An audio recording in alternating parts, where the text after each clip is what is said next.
So you're telling me, growing up, meron ka lang dalawang sapatos, you're taught to appreciate yung mga simpleng pagkain. Yes, Hindi ba parang kapag mayaman na, dapat nagpapakasasa ka na sa luxury ng buhay? Kasi dami ka ng pera eh. actually, yeah, looking back, and actually we talk about this as a family now that we're all grown up. Looking back, tinatanong namin yung parents namin eh. Di ba may kaya na tayo noon? You were already earning a lot, my dad and my mom, syempre with the business. And sabi naman nila, yes, they were actually already earning a lot. We could actually afford a lot of things, all of the travels in the world. Pero it was really intentional. It was really a conscious decision na kailangan hold back sila. Kailangan hindi nila kami sinuspoil. Para rin when we grow up and we have the money, hindi namin siya tinitake for granted, and we want to earn our own money, not be dependent, and be able to really appreciate the value of money. Kasi in this world, di ba, hindi siya madaling kitain. Actually, when we were kids, talagang delayed gratification. My parents really instilled that on us. Every Christmas, marami kaming relatives, marami kaming family friends na talagang generous. They would really give us all of the gifts. Minsan, it's the latest gadgets and the latest toys. Pero sabi ng parents ko, kailangan isa lang yung piliin mo. Every time birthday ko or every time Christmas, isa lang yung pipiliin ko. And that also instilled in me to prioritize. Kasi if they allowed me to open all of these gifts, to enjoy all of these toys, alam nila na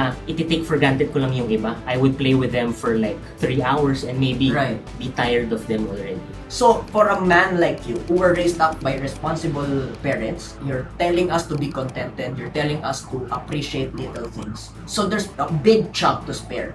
Where will people put that? Yes. And I want to be honest with you, sir. A lot of people, the reason why they're not getting so much money is because they don't know what to do when they get so much. Of course, they want to enjoy the money that they have, and syempre, pinaghirapan nyo rin naman yan. I mean, you deserve to be able to enjoy it. But the reason why sinasabi namin as licensed financial advisors na wag naman lahat is because baka kasi nakakalimutan nila na meron rin tayong retirement. Hindi habang buhay, kaya mong magtrabaho. There will come a point in your life wherein, syempre, retirement age ka na, senior ka na, you'd want to enjoy the fruits of your benefits and not work because you have to, but work because you want to na lang. May mga lolo at lola tayo na gusto natin, pagdating natin sa age nila, kahit wala na tayong income, we have a fund or at least we have a source of income that will sustain our lifestyle.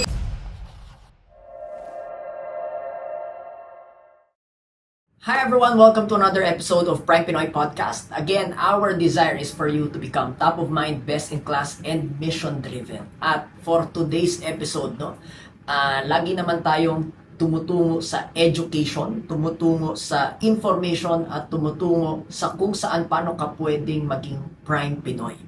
And again, our ultimate vision here is for you to make your dreams happen by hopefully in our lifetime. Sana makatulong ako seeing 1 million Filipinos having at least 1 million pesos in their bank account, each of that. And itong mga content na ito ay designed para matulungan ka so that you can become the next person who will have a financially free life. And when we talk about financial freedom, isa lang naman yung ibig sabihin natin ito. A life without worry, wherein you get to do what you need and you get to do what you want without even worrying saan mo kukunin ng pambayad, because again, you've got that financial freedom. And for today, hindi ko na to patatagalin, no? Ang kasama natin ngayon, sa akin kayo tumingin, wag sa kanya. Alam ko kanina pa kayo sa kanya nakatingin. Kasi syempre siya pogi no?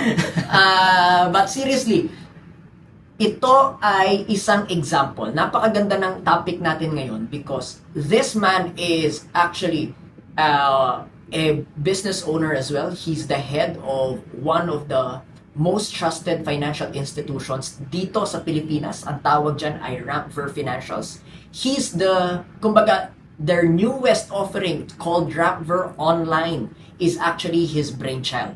But before natin pag-usapan yung mga malulupit niyang mga strategy, before natin pagtuunan ng pansin yung mga wisdom na makukuha natin sa kanya, pag-usapan muna natin ano nga ba yung kwento niya, because it's very interesting. Off camera, he was actually sharing with me how his life has been so good because he lived a life with a financially responsible parents.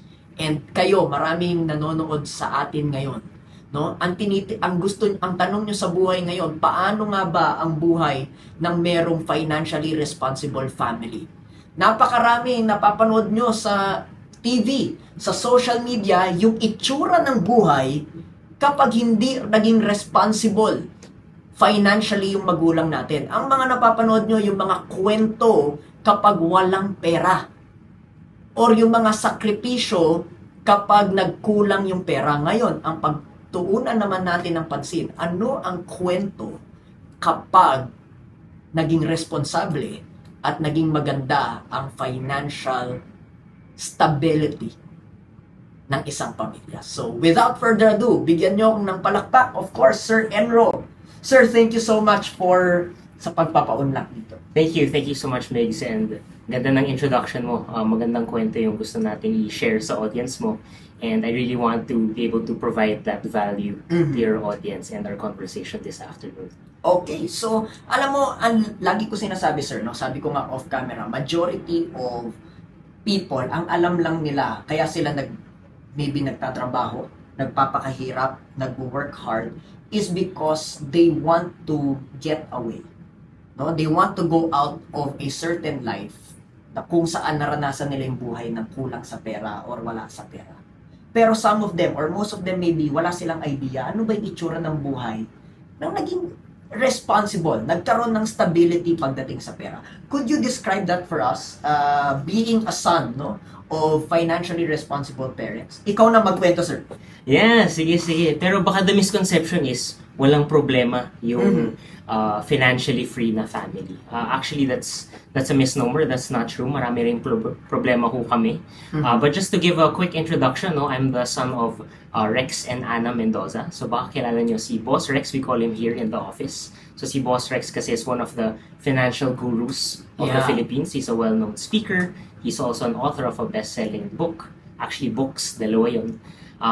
And of course, being raised by these two great parents also comes with a lot of blessings and a lot of value. So gusto ko lang ikwento, no, na when we were growing up, talagang our parents really taught us to appreciate the small things. Okay. So it's not that we experienced the best of life and all of the comfort and luxuries, pero it was conscious of them na pinapa-appreciate nila yung mga maliliit na bagay at mga normal na bagay. Katulad ng alin? So for example, when we go out on weekends, hindi naman laging really good food, mga Michelin star. We would also go to mga food court and we would develop mga sarili namin mga favorites. And simple pleasure na kami sa going to mass and eating simple food. Having only 2 shoes. May shoes ako na pang school, leather shoes. Tas may shoes ako na pang basketball. Yung pang basketball, yun na rin yung panglabas ko.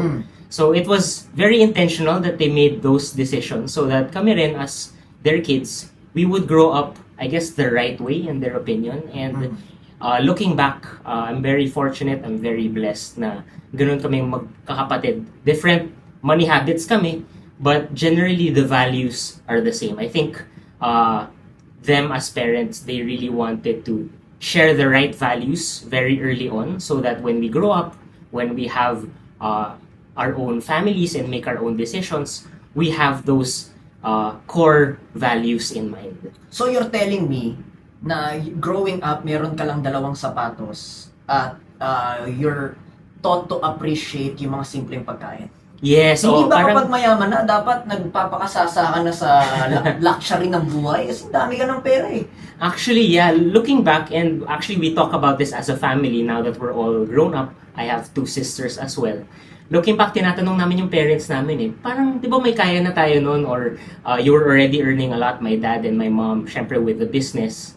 And sabi naman nila, yes, they were actually already earning a lot. We could actually afford a lot of things, all of the travels in the world. Pero it was really intentional. It was really a conscious decision na kailangan hold back sila. Kailangan hindi nila kami sinuspoil para rin when we grow up and we have the money, parang hindi namin siya tinitake for granted, and we want to, of course, earn our own money, not be dependent, and be able to really appreciate the value of money. Kasi in this world, di ba, hindi siya madaling kitain. So it's not a good habit to spoil your children. I think from the upbringing that I had, from the example of my parents, Hindi ba Hindi pagmamahal yun? actually, now that you asked that, parang personally, I felt naman na they didn't hold back on the love. They just showed it in different ways. Ang galing, Diba? no? I guess this is just a lesson for a lot of people na especially, kayo, may pera kayo, may kaya kayo, and yet your parents are teaching you to appreciate the little things. To be contented. Mm-mm. And hindi not to hoard stuff. Mm-mm. I guess nakita ko yung habit na yan majority with people who are financially struggling. At sila yung nagkukulang. Pag nakita mo yung bahay nila, sila yung maraming sapatos. Sila yung maraming damit. Mm-mm. Sila yung bili ng bili every next month kasi 13th month pay na next month. So, Oo nga. sa inyo, what's your opinion on that? So that's not a financially responsible thing to do. You were not raised up that way. Oo, actually when we were kids, talagang delayed gratification. Parang my parents really instilled that on us. And just to give you also a concrete example on this, no, every Christmas, marami kaming relatives, marami kaming family friends na talagang generous. They would really give us all of the gifts. Minsan it's the latest gadgets and the latest toys. Pero sabi ng parents ko, kailangan isa lang yung piliin mo. Every time birthday ko or every time Christmas, isa lang yung pipiliin ko. And that also instilled in me to prioritize. Kasi if they allowed me to open all of these gifts, to enjoy all of these toys, alam nila na iti-take for granted ko lang yung iba. I would play with them for like 3 hours and maybe be tired of them already. So growing up, parang we had this practice, and I guess when we had our own money, parang it helped us prioritize which one ba our needs, which one our wants, tapos alin sa mga bagay yung talagang kailangan pag-ipunan and kailangan paggastusan kasi baka the rest, baka wants na yun, hindi na sila needs. So how did it develop in you now that you're older? Paano mo ngayon na gagamit ito ngayon that of course you're independent now, you're older now, syempre hindi ka naman na pinapakain ng nanay at tatay mo, di ba?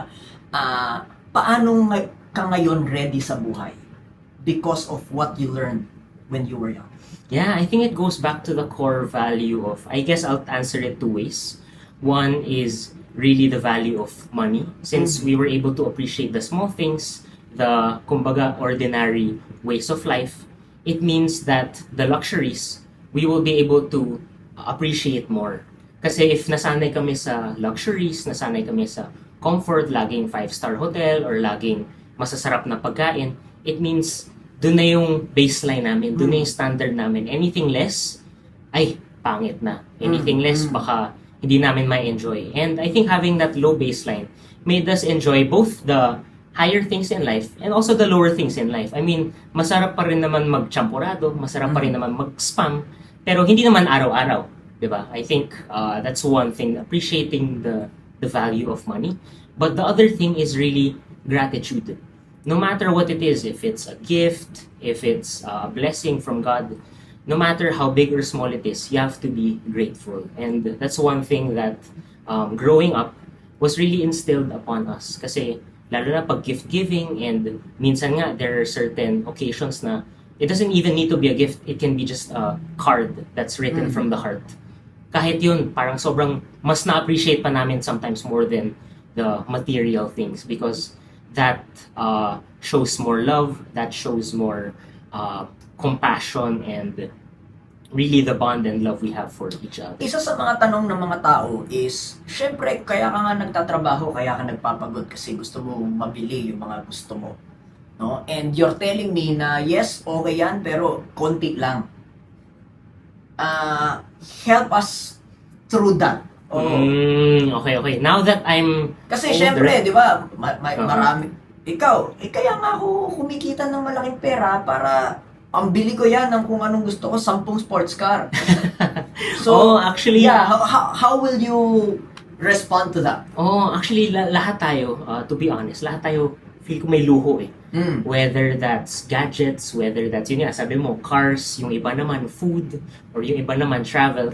I think it's more of being able to know what your luho is But at the same time, baka naman yung hindi mo luho, hindi mo kailangan paggastusan. Kasi may mga kilala rin ako na maraming kumita, pero malakas rin gumastos talaga. So nauubos yung pera nila kasi akala nila luho nila yung travel kasi yung ibang friends nila gusto mag-travel. Yung iba naman latest iPhones. Right. So parang lahat pinapaggastusan nila.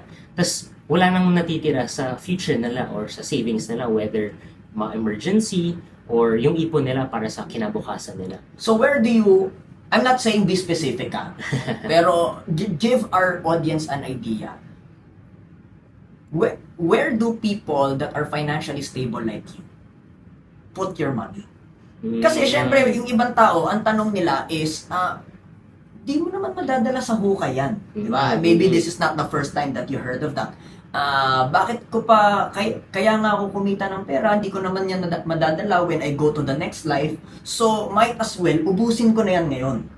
Ngayon, if you're telling me na, uy, be grateful and be contented to the little things, then there's so much plenty to spare. Yes. And I want to be honest with you, sir. A lot of people, the reason why they're not getting so much money is because they don't know what to do when they get so much. Lalo na, especially in my experience, kapag first time mong naka-experience ng malaking pera, most people will not know how to handle that. So, anong nangyayari? Ipampapakain sa barangay. Lahat ng relatives, yayayain niya, kakain tayo ngayon. Lahat ng anak, pinsan, kamag-anak, bibigyan ng regalo. Ito ang worst, sir. Lahat ng kakilala, may pila yan, magpapautang yan. Papautangin niya lahat yan. Siyempre, kapag lalo na kung mahal mo sa buhay, relatives, ito maraming audience natin nakaka-relate. Pag pinautang mo lahat yan, asa ka pang babalik yan. Di na babalik yan, tiway na lang yan. No? So, the reason why it happens is because it's their first time getting a big chunk. They don't know what to do with it. They feel it's unlimited. They feel it doesn't, hindi yan mauubos. So, for a man like you, who were raised up financially by responsible parents, and then you got that knowledge to yourself, you're telling us to be contented, you're telling us to appreciate little things. So there's plenty to chunk, a big chunk to spare. Where will people put that? Yeah, actually, magandang point yung sinabi mo, Mix. Kasi, yun nga, I really want to confirm that fact na ang dami nating kababayan, dami nating kaibigan rin na, of course, they want to enjoy the money that they have. And, syempre, pinaghirapan nyo rin naman yan. I mean, you deserve to be able to enjoy it. But the reason why sinasabi namin as licensed financial advisors na wag naman lahat is because baka kasi nakakalimutan nila na meron rin tayong retirement. Meaning, hindi habang buhay, kaya mong magtrabaho.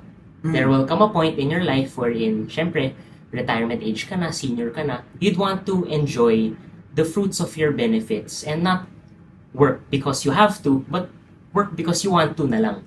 May mga lolo at lola tayo na gusto natin, pagdating natin sa age nila, kahit hindi na tayo, wala na tayong income, we have a fund or at least we have a source of income that will sustain our lifestyle. Anong itsura ng buhay ng maybe parents mo na working because they want to, not because they need to?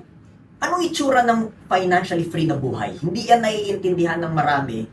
Maybe it's a gift, no, na i-describe mo sa kanila anong picture kapag financially free ang buhay sa bahay. Okay, sige. Baka to answer that, I'd want to share, I guess, a financial concept that we call financial stages of man. And this will hopefully answer the question. No? So, sabi nila, there are 3 financial stages of man. So, there's man at work, man and money at work, tsaka money at work. So, si man at work is basically tayo ngayon, no? Parang we're earning, sumisweldo tayo or kumukomisyon tayo. And it's us trading our time for money. So we earn money kasi tayo yung punong abala ng pera natin. Now, when we transition to man and money at work, we now go into investments. We buy assets that hopefully will grow in value and will give us the money in return. So parehas na tayo nagtatrabaho. Tayo, tsaka yung pera natin. And sabi nga ni Warren Buffett, one of the most successful investors, if you don't find a way to make money while you sleep, you will die working. Mhm. Diba? So, medyo eye-opener to kasi kailangan talaga we put our money into investments that hopefully will give us the income. Kahit hindi na tayo nagtatrabaho, may income pa rin tayo. And that is money at work. That is retirement. So, just to give our viewers parang a picture, you will have a retirement fund wherein you're able to sustain your lifestyle kasi every month or every quarter, yung pera mo na yung nagbibigay ng income sa'yo. So for example, in our family, parang when we go to the office, it's not necessarily to earn money, but it's... Sarap naman yan. Hindi. Sa opisina, Hindi, I'm saying my parents, not necessarily me. Pero it's a more elevated way of living kasi sila, mission-based na sila eh. They're doing what they do because they have a mission. And our missions sa RAMPVER Financials is to help Filipinos fulfill their dreams, their financial dreams. So that's why that's why their mission is big enough na every day they still go to work kahit na senior na sila. So ano yung let me go back. Ano yung itsura ng buhay? Ano yung mga bagay na hindi nyo na wino-worry? Because you became responsible early on. Okay, so if I think about it in terms of maybe the financial needs pyramid, on the foundation, parang yung mga day-to-day, let's say, renta sa bahay, medicines, food, electricity, parang yung mga yun, it becomes invisible na kasi for sure covered na yun ng so hindi nyo na income ng iniisip family. yung day-to-day living nyo? Medicines? Bills? Wala na? Oh, Wow. halos. So parang the mindset is it's still there, we're still conscious about spending, pero it's in a way for our lives a smaller problem or a smaller concern. There would be bigger concerns now in our lives. So when people decide to be responsible today, in the future, magkakaroon sila ng buhay na hindi na nila masyadong iisipin yung day-to-day living, medicines, and bills. Sama mo na dyan yung emergencies. Parang there would be funds also. So just kunyari to cover. accidents, emergencies, hindi mo na yung iisipin. Kasi we have insurances also that can cover for those occurrences and those risks. What else? Meron pa bang mga bagay na hindi nyo na wino-worry just because early on, your family decided to be financially responsible? I guess on top of those foundational things, malaking bagay rin na, let's say, for our kids' education, for, let's say, upgrading our dream home, parang it's more of those bigger things are not necessarily considerations because of the financial, but because saan mo gusto or ano talaga yung gusto mo. So the choices, I guess, are different. Lumalaki yung choices. Just because, parang less consideration yung pera, mas consideration pag gusto mo. Parang gano'n. Ganda no? Kaya may pag-irresponsable kayo, no? Ang sarap na yung banggitin, no?